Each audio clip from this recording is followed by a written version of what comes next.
Algae and diesel fuel tanks.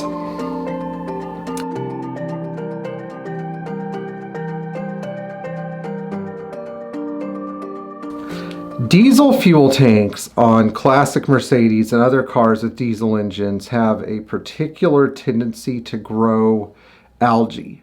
And the algae I'm talking about is not the cute, cuddly, green, fun algae that grows in ponds and everybody's like, oh, nature. This is more like the kind of black slime you'd expect a villain from a 70s cult horror film to be covered in.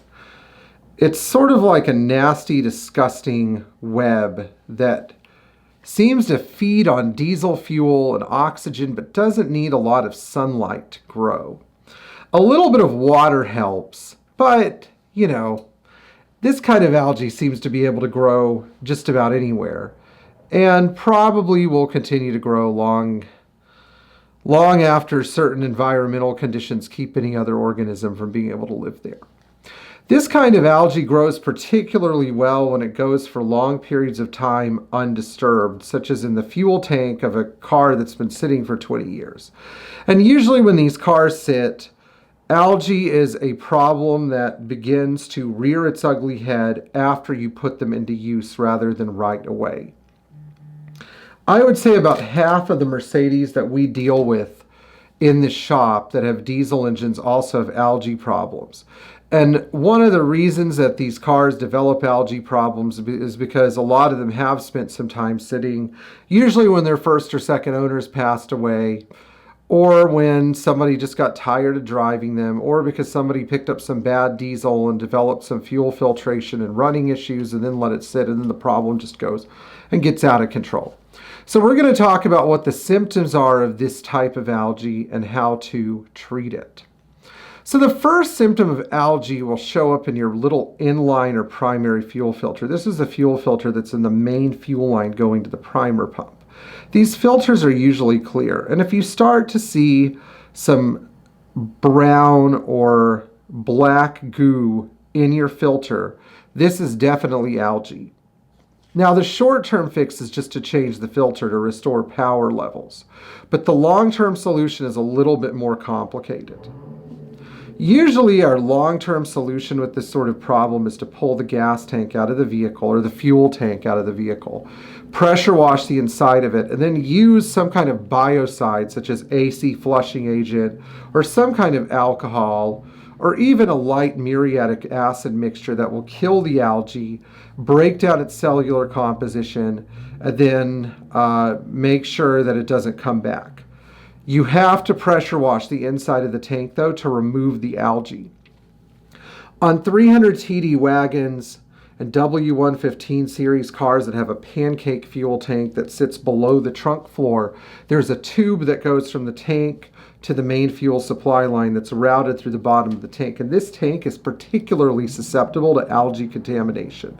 That means that you can clean out the tank, but if you don't flush this tube out, the algae will come right back, just like a carcinoma or something. These algae growths can also occur in fuel lines, so it's very important to flush your fuel lines out with compressed air and brake parts cleaner. Usually brake parts cleaner will penetrate the cell walls of the algae and annihilate them, because even though they are very tough organisms, they tend to be also a little bit on the delicate side.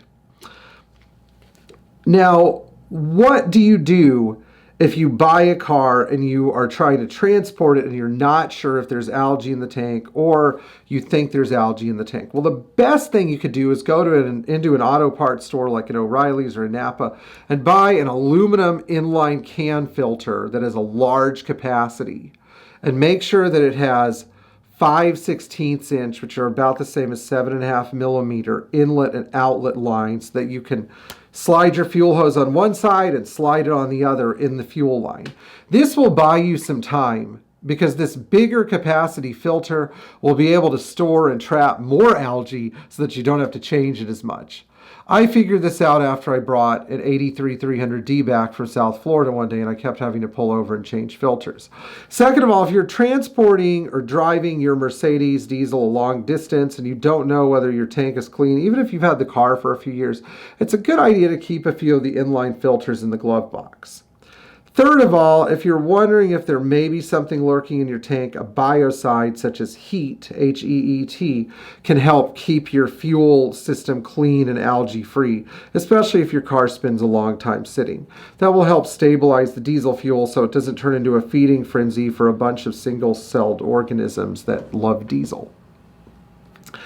I'm going to do another video about gasoline engines and rust in the fuel tank, but just as a side note, before I tell you to after I tell you to like, subscribe, comment below, and share this video with anybody who likes classic Mercedes, I'm going to talk about the relationship between algae and rust in your tank.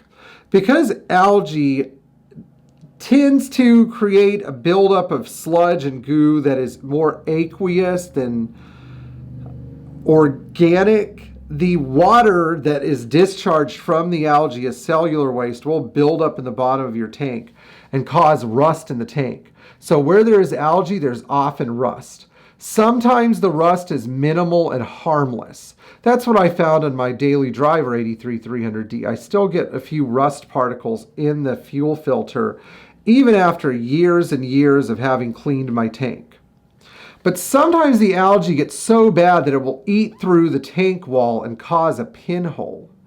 And these kinds of pinholes are really difficult to see and find. You have to go into a dark room and put a really bright light inside all areas of the tank after you're done cleaning it. If you see any rust bubbling up underneath the paint, particularly on the bottom or the sides of the tank, you need to scrape it clean and see if it originates from a rust hole inside the tank that is rusted through. I found this in a 1987 300 SDL that we fixed up that sat for quite a long time after its original owner passed away, and the water in the algae actually created rust in the bottom of the tank and rusted the original tank through. Oddly enough, I got a tank out of another 126 300 SDL that had been sitting for about 10 years. And guess what? Even though it had a similar amount of algae in the tank was fine. It didn't have any rust. So go figure. Maybe it's the type of algae or whatever. But anyway, I appreciate you watching this video, and hopefully you learned something about why your old diesel Mercedes is suddenly losing power and filling up its fuel filters and dying at high speeds. I'll see you guys in the next video.